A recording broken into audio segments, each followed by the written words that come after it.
Coming in at number 30, we've got Tom Ford's Oud Wood. Now, Oud Wood is Tom Ford's iconic niche-leaning scent. It smells expensive, it smells grown up, and it's perfect for cooler weather, and despite its relatively high price, it's one of the best-selling fragrances on the planet. Coming in at number 29, Nautica Voyage. Now, this fragrance in many ways is the complete opposite of Oud Wood. You see, for many guys, Voyage is the ultimate cheap freshie. Crisp, green apple, aquatic notes, and a dry down that smells like linen. Gents, I'm here to tell you this fragrance has sold millions of bottles, not only because it smells good, but it's incredibly cheap. Yeah, look around, you can find bottles easily going for less than 30 bucks. Coming in at number 28, Armani, Stronger With You. It's the perfect mix of vanilla, chestnut, and a spicy cardamom. A strong seller over in Europe. If we were just counting European sales, it'd probably be higher up on the list. But the good news for us Americans is that this is an easy one to add to your collection if you want to get compliments, if you want to draw the ladies in. Next up, we've got Dolce & Gabbana's Light Blue. A summer classic, this one's got grapefruit, bergamot, along with a bit of a salty Mediterranean vibe. I love this fragrance, but it doesn't have much longevity. So my rec here, instead of going for the OG, go for Dolce & Gabbana Light Blue Intense. It smells identical, but it lasts 3 times as long. Coming in at 26, Calvin Klein Eternity. A 90s classic, lavender, citrus, a soapy kind of smell to it. I think it's a bit dated, but it just goes to show some guys can't give up their favorite scent. And having said that, at number 25, we've got Davidoff's Cool Water. Another fragrance that's been around for a long time. This one is the grandfather of aquatic fragrances. It's got mint, lavender, oceanic notes. This fragrance defined summer in the 1990s and is still relevant because of its affordability and quality. Coming in at 24, we've got a relatively new entry,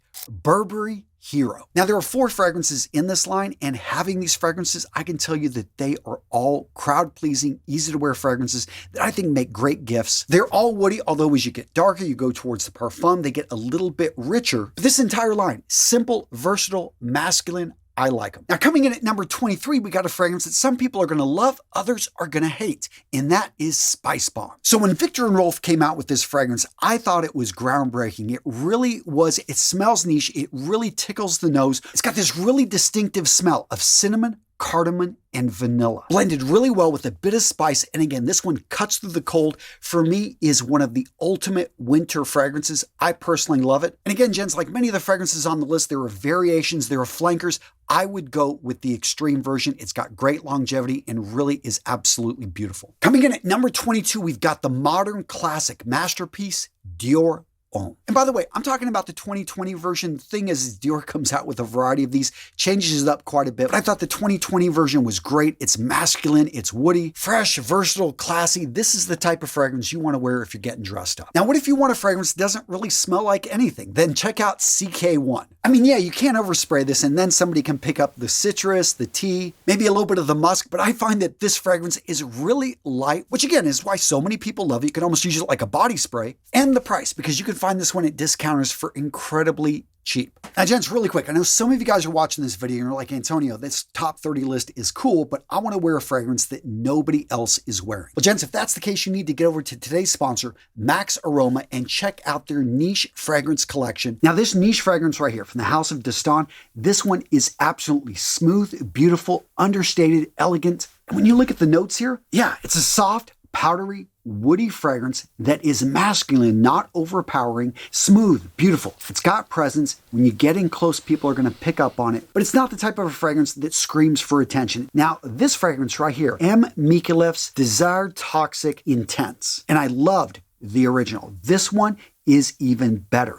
It's stronger, deeper, and this one is friggin' nuclear. One spray and yeah, that's all you need if you're going to be in a confined area. And speaking of some of my favorite picks, guys, I got to thank Max Aroma for introducing me to the house of Mebussus. In particular, this fragrance right here. Tobacco flirting with vanilla. I don't even wear tobacco vanilla anymore. Tom Ford, sorry, man. I ended up just falling in love with this beautiful masterpiece fragrance right here. Yes, tobacco is still the main prominent note here. Mixed in with that vanilla with a touch of cherry. Yeah, this one is absolutely beautiful. Seriously, when it comes to the best deals online with niche fragrances and designer fragrances, Max Aroma is where it's at. Not only do they have great deals, they've got great customer service, fast shipping, and you can buy 10 ml versions of pretty much any fragrance they carry, so you can test a fragrance for a full month, see if you like it, before you commit to a 100 ml bottle. And gents, with Max Aroma, I got an affiliate deal, so I appreciate it if you use that link in the description of today's video. Go check them out. I'll link to them right here in the description. Now, this next fragrance on the list, Terre d'Hermes coming in at number 20. You're not going to be able to find incredibly cheap, but I think is one of the most understated, elegant fragrances on this list that I always thought very few men actually wear. But based off these sales numbers, which by the way, we did a lot of research, we tried to, infer, and I will tell you this list is the best I could put together. But again, if you disagree, if you think, Antonio, I've got something ranked too high, something too low, let me know in the comments below. I love hearing from you guys. But yeah, Terre d'Hermes, I think, is a masterpiece fragrance. It really restarted fragrances for men coming from the House of Hermes. And it's got this dirty citrus, earthy vetiver, a bit with minerals. I think it's an absolutely beautiful fragrance. In fact, talking about it right now really makes me want to wear it.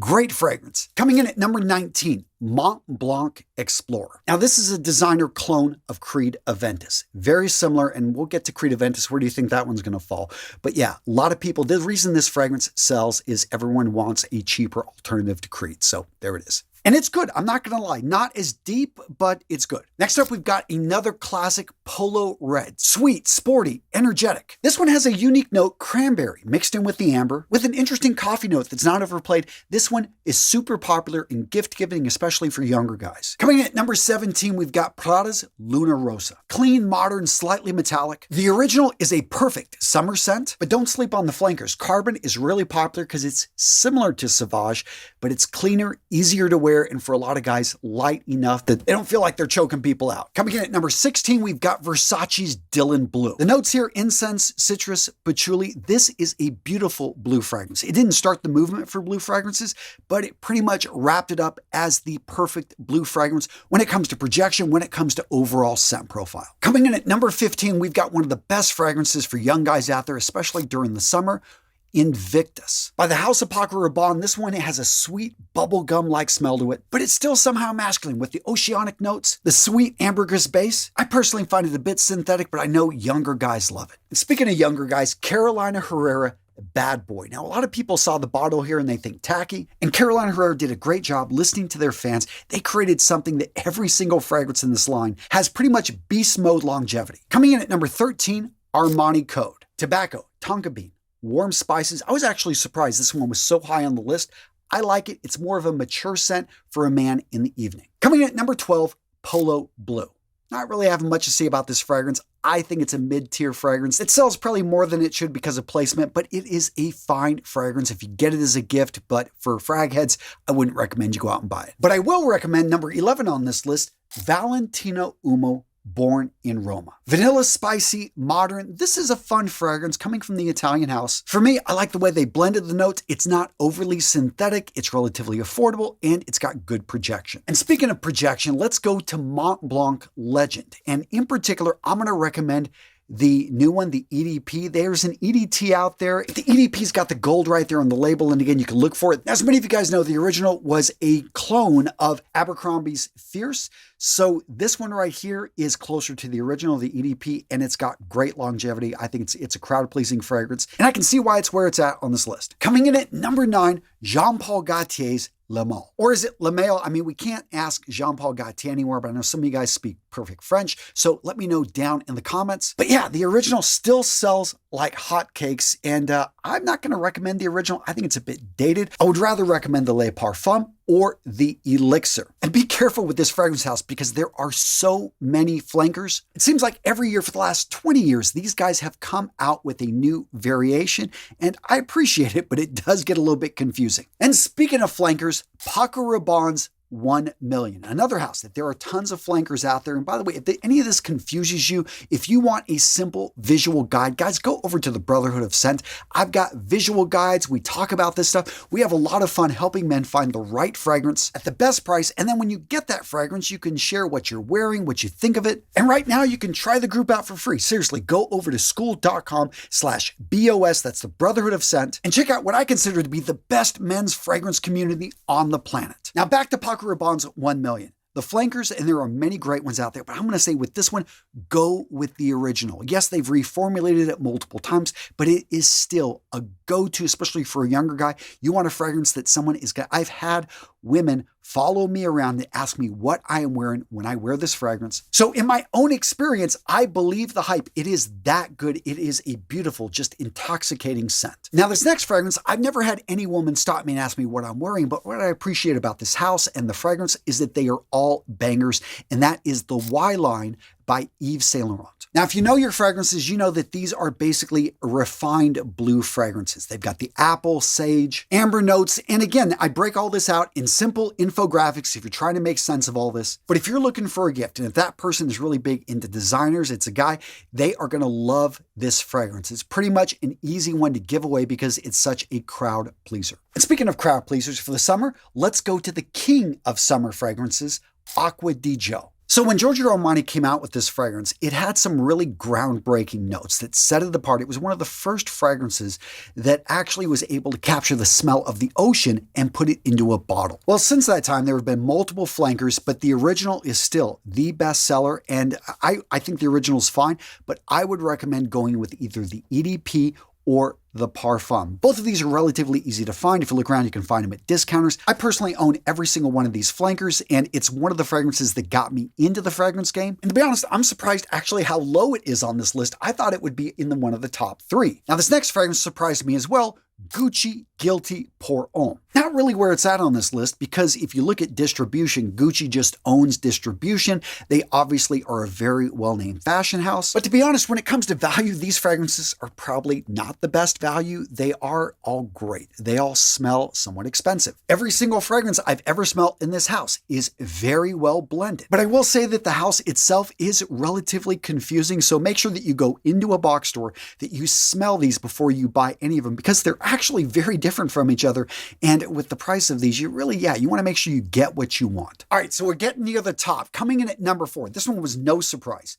Versace Eros. Now, there are actually 3 Versace Eroses. You have the EDT, which was out for a long time and is the original and is the one I'm referring to, but you also have an EDP and a Parfum version. I was always surprised that they put those out so quickly next to each other, and they don't promote them very hard. And the difference, in case you're wondering, go with the Parfum if you're, in your 40s or 50s, go with maybe the EDP if you're in your late 20s or 30s, but if you're a younger guy or you're in your 60s and you're young at heart, you want the original EDT. Check it out. This is the club fragrance of all club fragrances. It's got this really unique mint green apple opening, but with the vanilla right in there, so it's sweet. Ladies love it. That being said, if you want something different, check out the Eros Energy. This one, yes, it's got the original profile, but it's very different. I think it's beautiful. So now we're into the top 3. Coming in at number 3, Creed Aventus. Pineapple, birch smoke, musk. This fragrance is considered the king of niche fragrances, although nowadays I wouldn't consider it niche. It has sold so many bottles at such a high price that this fragrance has hundreds of clones out there. It's that good. And by the way, if you are interested in what are the best Creed Aventus clones, guys, I talk about that over in the Brotherhood of Scent. Again, I'm linking to it down in the description. But seriously, at some point, I encourage you to at least get a 1-ounce bottle and wear this and get to understand it. Because if you are into fragrances at all, you owe it to yourself to understand this fragrance profile, why it's so popular, and be able to identify it. One of the best ways to do this is to simply wear it. Now, coming in at number 2, and I was actually surprised this one was as high as it was. I knew it would be a top 10, but I didn't expect number 2, and that is Chanel's Bleu de Chanel. Now, I alluded to it earlier, but this is the fragrance that started the whole blue craze. And why do people love blue fragrances? Because they're versatile, they're easy to wear, you can dress them up, dress them down. You can wear it with formal clothing, with casual clothing. This is perhaps the perfect fragrance for men. And yes, the flankers are great too. The EDP, the Parfum, the new Le Exclusive is actually really good too. Overall, this is a fragrance with 0 weaknesses. Okay, maybe it could last longer. I know some of you guys want a fragrance that lasts like a week, but I'm happy that it only lasts like about 8 hours because I want to be able to wear more, right? And coming in at number 1, drum roll please.